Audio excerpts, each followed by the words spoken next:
Good morning friends, నేను advocate Srinivas Chauhan. ఒక plot owner ఏం చేశాడంటే, ఒక వ్యక్తికి ఆ ప్లాట్ మీద ఏజీపీఏ రిజిస్ట్రేషన్ చేసినాడు. అంటే ఎవరికైనా అమ్ముకునే హక్కును ఇస్తూ ఏజీపీఏ రిజిస్ట్రేషన్ చేసినాడు.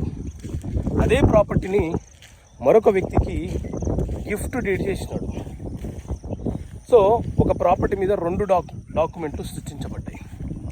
ఏజీపీఏ తీసుకున్న వ్యక్తి ఏం చేసినాడంటే ఆ ప్రాపర్టీని మరొక వ్యక్తికి అమ్మేసినాడు. గిఫ్ట్ డీడ్ తీసుకున్న వ్యక్తి ఏం చేసినాడంటే ఆ ప్రాపర్టీని మరొక వ్యక్తికి అమ్మేసినాడు. సో గిఫ్ట్ డీడ్ ద్వారా ఎవరైతే కొనుగోలు చేశారో ఆ వ్యక్తి హౌస్ పర్మిషన్ తీసుకొని ఇల్లు నిర్మాణం చేస్తూ ఉంటే, ఏజీపీఏ ద్వారా ఎవరైతే కొనుగోలు చేశారో ఆ వ్యక్తి ఈ ప్రాపర్టీ మీద కేసేసినాడు. సో మిత్రులారా, ఏదైనా ఒక ప్రాపర్టీ కొనే ముందు ఎన్ని లింక్ డాక్యుమెంట్లు ఉన్నాయి, ఎన్ని డాక్యుమెంట్లు సృష్టించబడ్డాయా, లేకపోతే ఏజీపీఏలు జీపీఏలు చేయబడ్డాయా